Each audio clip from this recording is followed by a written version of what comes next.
Nah, kita kembali lagi nih ke Jakarta punya cerita. Jadi secara ekonomi ini Jakarta ini APBD-nya ya, anggaran pembelanjaan pendapatan daerah ya.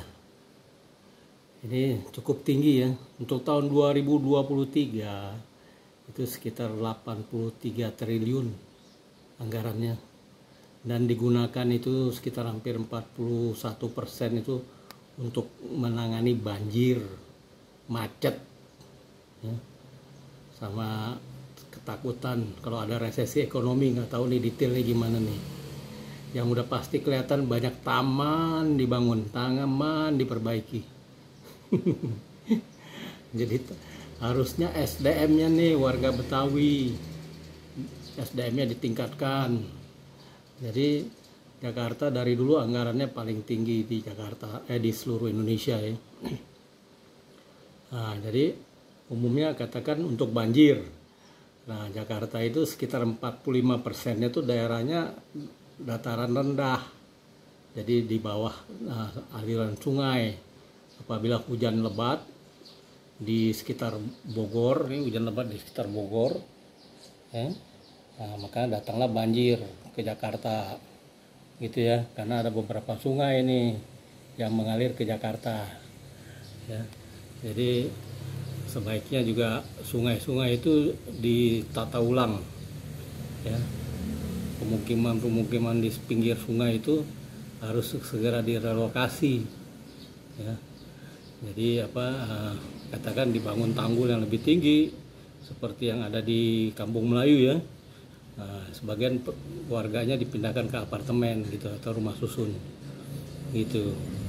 Jadi dengan anggaran yang tinggi ini belum, kalau kita lihat itunya detailnya nggak kelihatan ya. Jadi diumumkan secara ini aja, secara garis besar. Jadi terutama itu pendapatannya dari retribusi daerah seperti IMB, PPN daerah ya, PPND untuk restoran dan lain-lain. Ini kalau dari parkir juga nggak tahu nih, karena di lapangan banyak tukang parkir yang tidak berpakaian baju parkir gitu ya. Nggak tahu itu dari kemana dananya itu. Jadi masih ada tingkat kebocoran istilahnya begitu.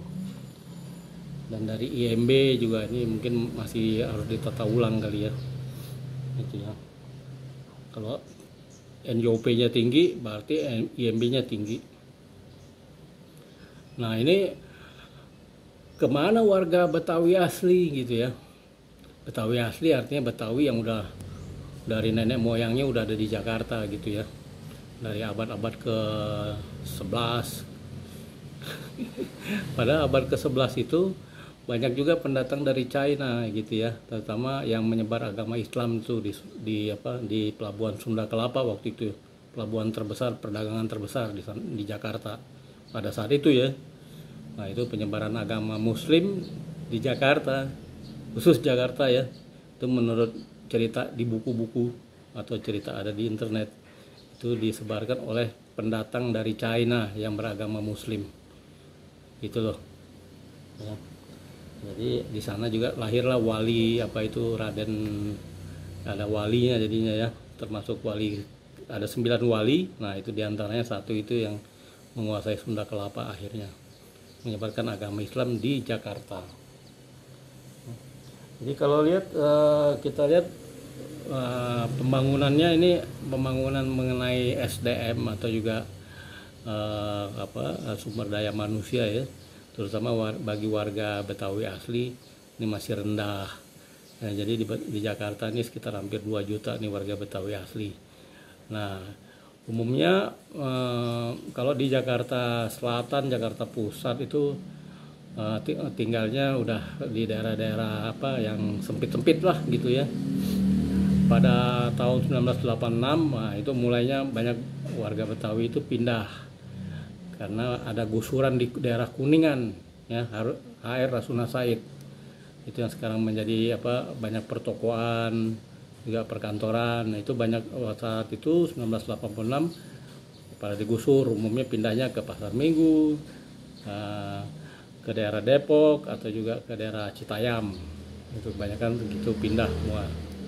Nah, sedangkan pada gusuran Ganevo ya sekitar tahun-tahun 60-an itu umumnya warga Betawi tinggal di Senayan yang sekarang jadi tempat olahraga ya, Stadion Senayan. Itu warga Betawi banyak pindah ke daerah Tebet gitu, dibuat kapling-kapling Tebet gitu. Itu kapling atau real estate yang pertama di Jakarta itu, sepertinya gitu ya, yang paling rapih di daerah Tebet. Nah, ini jadi kalau kita lihat banjir masih tetap banjir walaupun dana yang dialokasikan sudah besar ya, tapi strateginya ini mungkin pembebasan tanahnya agak membutuhkan dana ya. Jadi banjir itu katakan aja lah sejak tahun 2000 ya, 2000-an ya, setelah reformasi banjir itu paling besar tuh 2002 ya, hujan terus menerus, banjir kiriman dari Bogor atau dari sekitar puncak itu wah luar biasa ya. Banyak daerah-daerah yang di dataran rendah itu banjirnya ketinggiannya sekitar 2 meter gitu. Jadi udah langganan banjir deh pokoknya daerah situ deh kalau banjir datang. Jadi kemacetan berikutnya, kemacetan daerah-daerah macet tuh biasanya daerah menuju perkantoran ya, daerah yang banyak dilalui oleh mobil-mobil gitu dan motor dari pinggiran Jakarta menuju ke Jakarta pusatnya atau juga ke daerah-daerah perkantoran.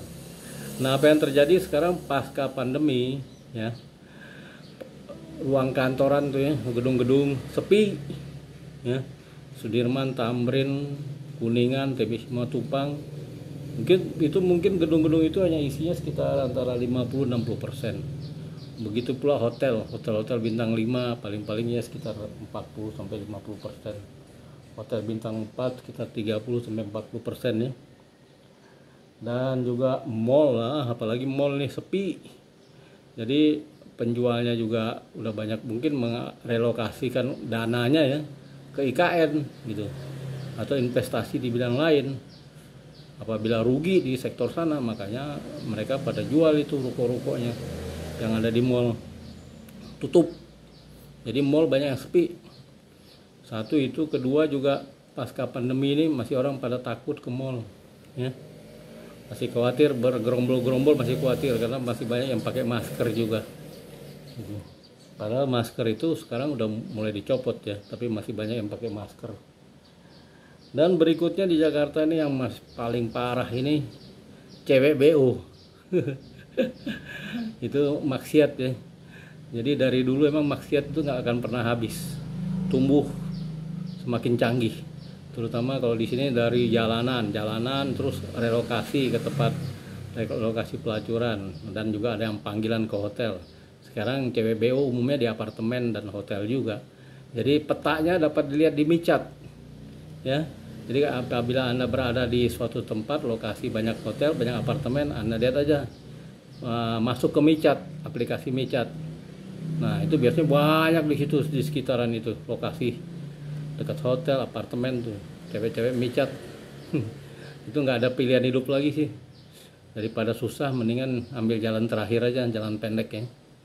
Nah, berikutnya kriminal lainnya kejahatan jalanan ya, geng motor lah, perampokan mobil, motor.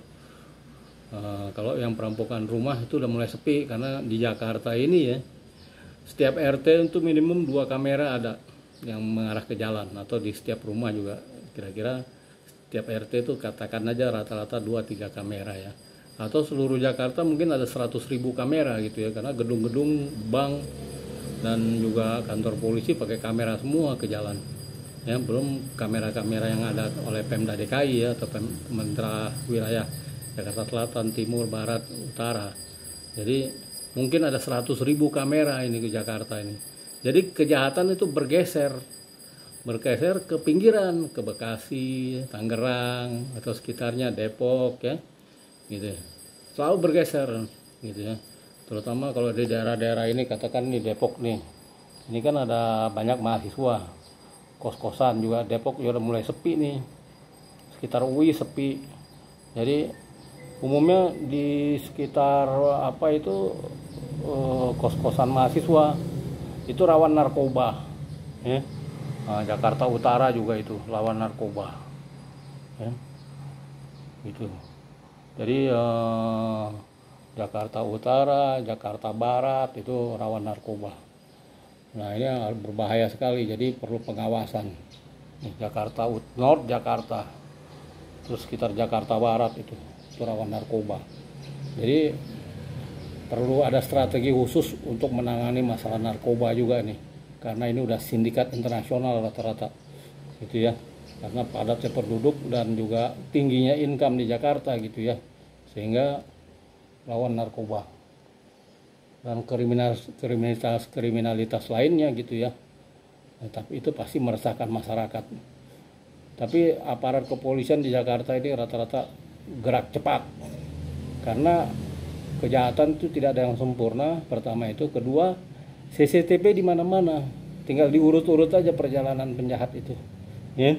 Dari CCTV yang ada di sekitarnya atau radius 1 kilometer dari TKP itu tinggal diurut-urut aja sama polisi, nggak lama ketangkep deh. Nah, polisi Metro, Polda Metro ini gerak cepat dan canggih, ya. Jadi kalau kejahatan di Jakarta ini cepat terbongkar. Kemarin itu ada kejahatan mengenai perdagangan organ tubuh, wah macam-macam aja. Tapi itu base-nya di Bekasi, ya. Tapi itu masuk wilayah Polda Metro Jaya juga. Jadi Bekasi, Tangerang itu, Depok, walaupun secara teritori masuk Pemda masing-masing ya, atau provinsi masing-masing ya. Depok Jawa Barat, Bekasi Jawa Barat, Tangerang Banten, tapi wilayah kerja Polda Metro Jaya. Jadi kalau penjahat-penjahat ini pasti dia bergesernya ke pinggiran kota, karena di kota Jakarta ini sekitar 100.000 kamera, ya. Jadi itulah kira-kira gambaran ekonomi kota Jakarta, ya.